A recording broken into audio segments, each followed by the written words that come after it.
There is a quiet moment many people experience after 50 that they rarely talk about.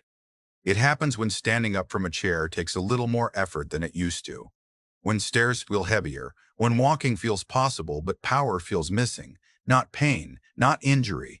Just a subtle sense that the body is no longer responding the way it once did. Most people assume this is aging, but biologically it is something far more specific. It is the gradual loss of glute activation, the very muscles designed to keep you upright, stable, and strong through daily life. Have you ever stood up from a chair and felt that brief hesitation, not pain exactly, but a moment where your body seems to ask for extra effort before it cooperates? Or taken the first few steps after sitting and noticed your stride feels shorter, less certain, as if something is missing even though you walk every day? That moment is where glute weakness actually begins, not in the muscle itself, but in the conversation between your brain and your body. Most people believe glute weakness means the muscle has grown small or fragile, yet in many adults over 50, the muscle fibers are still present, capable, and ready. What has quietly changed is whether the brain still trusts those muscles enough to use them. This matters more than most people realize, because the glutes are not decorative muscles or optional strength. They are the central stabilizers that tell your body it is safe to move. When that signal weakens, movement starts to feel cautious. Standing up becomes something you think about, instead of something you think about, instead of something you do automatically. Stairs require a handrail even if your legs are technically strong enough. You may still be active, still walking, still doing the right things, yet a subtle doubt creeps in, a hesitation that makes you slower, more careful, more guarded in ways you might not consciously notice. What is happening is not damage, it is adaptation. The nervous system is designed to conserve energy and reduce perceived risk. Years of sitting, shorter steps, and cautious movement teach the brain that it can rely on other muscles to get the job done. The lower back tightens to create stability. The thighs push harder, the calves do more work. The body keeps functioning so nothing feels broken, but the glutes slowly fall out of the conversation. Once that happens, the brain stops sending them a clear signal, not because they are weak, but because they are unfamiliar. And the nervous system avoids unfamiliar options, especially as we age. This creates a dangerous illusion. You may feel tired after movement and assume you are working the right muscles. You may feel soreness and think you are getting stronger. Yet the muscles doing most of the work are often the ones least suited for long-term stability. Over time, this mismatch steals more than strength. It steals confidence. You begin to scan the ground more carefully. You hesitate before stepping off a curb. You plan where to sit based on how easy it will be to stand back up. None of this happens suddenly. It happens quietly, which is why so many people believe it is simply aging. This is also why well-meaning habits can become incomplete. Staying active is good, but activity alone does not guarantee correct muscle communication. The body can move without using its strongest stabilizers, especially when movement is repetitive and low demand. The nervous system defaults to what feels easiest, not what is most supportive. Without intentional signals, the glutes remain underused, and every year of underuse reinforces that pattern. The hopeful part is that communication loss is not permanent. Unlike muscle tissue, which takes time to grow, neural pathways respond quickly when given clear input. When movement is slow, deliberate, and focused on control rather than effort, the brain begins to re-recognize the glutes as reliable partners. People often feel this shift before they see physical change. Standing feels smoother. Walking feels more grounded. Balance improves not because muscles suddenly grew, but because the body feels organized again. This content is for educational purposes only and is not a substitute for medical advice. Please consult your healthcare professional before starting any new exercise routine. This reorganization is deeply emotional as well as physical. When the glutes reconnect, movement stops feeling risky. The body regains a sense of internal support. That quiet fear many people carry, the fear of falling, of being unsteady, of needing help, begins to loosen. Independence feels closer again, not as an abstract goal, but as a physical sensation of trust in one's own body. Understanding glute weakness this way reframes everything that comes next. The solution is not forcing strength through intensity or chasing fatigue. It is restoring clarity in the brain-body conversation. Once that clarity returns, strength follows naturally. And in the next part, you will see how specific, simple movements are designed not to exhaust your muscles, but to remind your nervous system exactly how to use them again. Have you ever noticed how complicated exercise advice often feels harder to follow than the movement itself, as if the body needs complexity to change, when in reality, aging biology responds best to clarity? Simple movements work not because they are easy, but because they align with how the body actually adapts after 50. As we age, the systems that govern strength, balance, and recovery become more selective. The muscles do not stop responding, but they stop responding to noise. Fast repetitions, excessive variety, and constant strain overwhelm a nervous system that now prioritizes safety and efficiency above all else. The aging body is not weaker, it is more discerning. Every movement sends a question to the nervous system. Is this safe? Is this familiar? Is this worth the energy?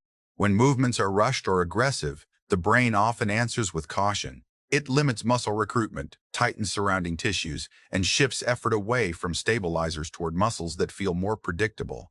This is why complex routines often leave people tired, but not stronger, sore, but not steadier. The biology is doing exactly what it was designed to do. Protect first, adapt second. Simple movements respect this hierarchy. They move slowly enough for the brain to track what is happening.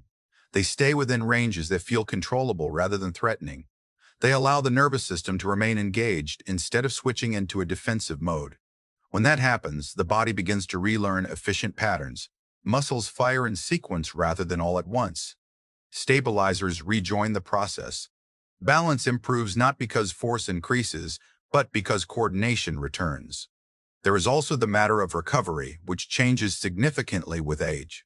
Younger bodies can absorb stress quickly and rebound from overload. Older bodies still adapt, but they adapt through consistency rather than intensity. Simple movements can be repeated often without triggering prolonged inflammation or fatigue. This repetition is not redundancy, it is reinforcement.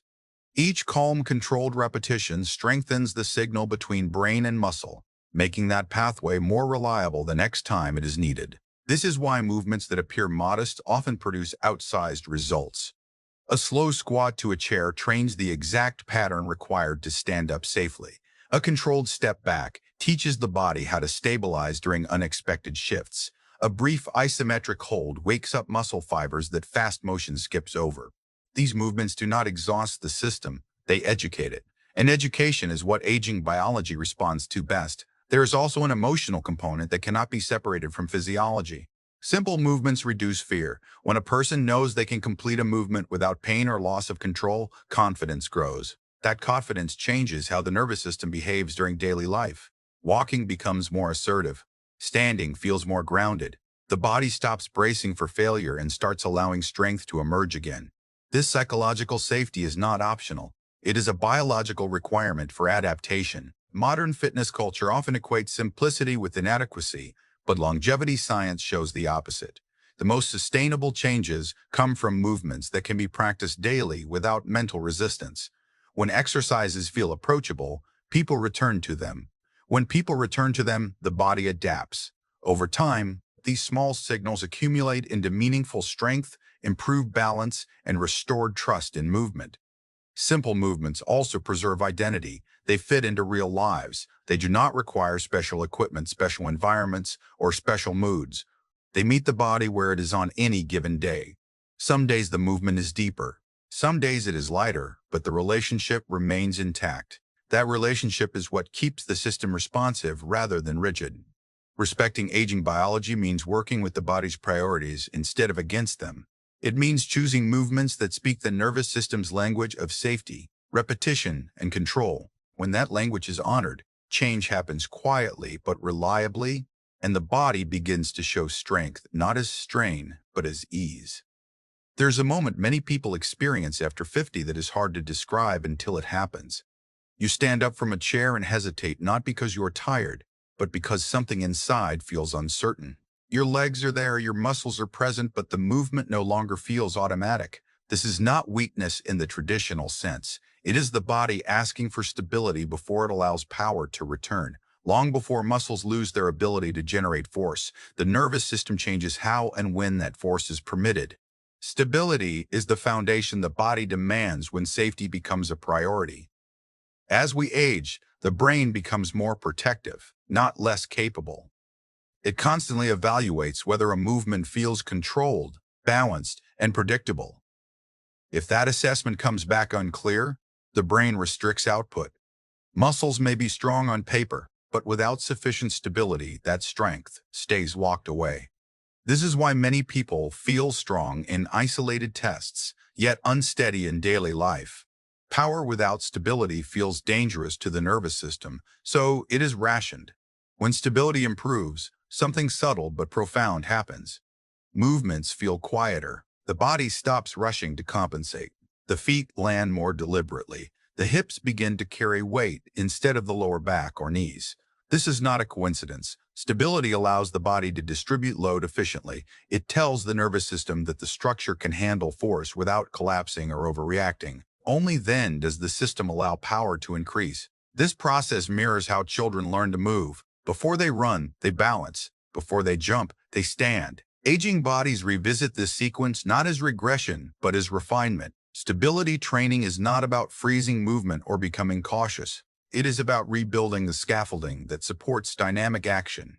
When that scaffolding is missing, the body compensates with tension. When it is restored, movement becomes fluid again. Many people try to regain power first.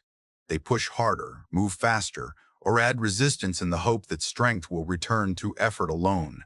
Often, the result is frustration or injury. The body resists not because it is incapable, but because it does not feel safe. Stability cannot be bypassed. It must be earned through controlled exposure to balance, alignment, and load in manageable doses.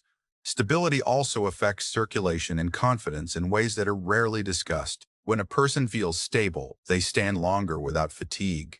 They walk with more assurance. They take fuller steps. This increases muscle engagement throughout the lower body, improving blood flow and joint nutrition. The body spends less energy on bracing and more on purposeful movement. Over time, this creates a positive feedback loop where stability supports circulation and circulation supports endurance. Emotionally, stability changes how people relate to their environment. Public spaces feel less threatening. Uneven ground becomes manageable. Stairs are approached without dread. These shifts are not abstract. They influence daily decisions about where to go, how long to stay out, and whether help feels necessary. Stability restores a sense of agency that power alone cannot provide. Once stability is reestablished, power returns naturally. The muscles begin to fire more fully because the system trusts the framework supporting them. Strength gains feel smoother, less forced. There is less soreness, less hesitation, and fewer compensations. The body moves as a coordinated whole rather than a collection of parts working in isolation. This sequence is not slow in the way people fear. It is efficient. Stability-focused movement often produces noticeable changes in confidence and comfort within days. Power follows as a consequence, not a goal. The body does not need to be convinced to become strong. It needs to feel supported enough to allow strength to emerge again. There is a quiet assumption, woven into most ideas about exercise, that faster is better, that movement only counts if it looks energetic or feels demanding. After 50, this belief becomes one of the most common reasons people struggle to regain strength and confidence. Speed gives the illusion of progress, but control is what actually teaches the body how to move safely and effectively. When movements are rushed, the nervous system does not have time to organize itself. Muscles fire out of sequence, stabilizers disengage, and the body relies on momentum instead of coordination. The movement may look productive, but the learning opportunity is lost. Control slows time just enough for the brain to stay involved. Each deliberate motion allows the nervous system to register joint position, muscle tension, and balance shifts. This sensory feedback is essential for rebuilding trust between the brain and the body. As we age, this communication becomes more important, not less. Fast movements bypass it. Slow, controlled movements strengthen it. This is why many people can move quickly yet feel unsteady, while others move slowly and feel grounded and secure. Control also changes how force is absorbed. When a movement is performed with intention, Muscles lengthen and shorten smoothly, protecting joints from sudden stress. The body learns how to decelerate, which is far more important for fall prevention than acceleration. Most injuries occur not because people cannot move fast enough, but because they cannot slow down in time. Controlled movement trains this ability repeatedly, quietly, and safely. There is also an emotional layer to speed that often goes unnoticed. Speed can mask fear. Moving quickly prevents the mind from noticing instability until it is too late. Control invites awareness. It asks the body to stay present rather than escape into momentum. For many people over 50, this presence initially feels uncomfortable because it reveals where confidence is faded. But that discomfort is informative, not dangerous. It shows exactly where attention and retraining are needed. When control becomes the focus, movements that once felt intimidating become manageable. Standing up from a chair turns into a deliberate sequence rather than a rush.